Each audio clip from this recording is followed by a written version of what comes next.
Dear friends, ഇന്ന് ഞങ്ങളുടെ കുടുംബത്തിന് ഏറ്റവും വേദനാജനകമായ ഒരു ദിവസം.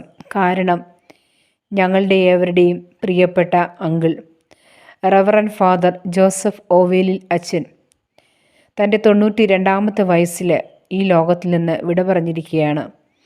അത് ഞങ്ങൾക്കെല്ലാം വേദന ഉളവാക്കുന്ന ഒരു ദിവസമായിരുന്നു. തൻ്റെ 92ാമത്തെ വയസ്സിൽ തൻ്റെ ബർത്ത്ഡേ ആഘോഷിക്കാൻ എല്ലാവരും എത്തണമെന്ന് അറിയിച്ചിരുന്ന അച്ഛൻ പെട്ടെന്ന് അസുഖബാധിതനായി ഈ ലോകത്തിൽ നിന്ന് വിട പറഞ്ഞിരിക്കുകയാണ്.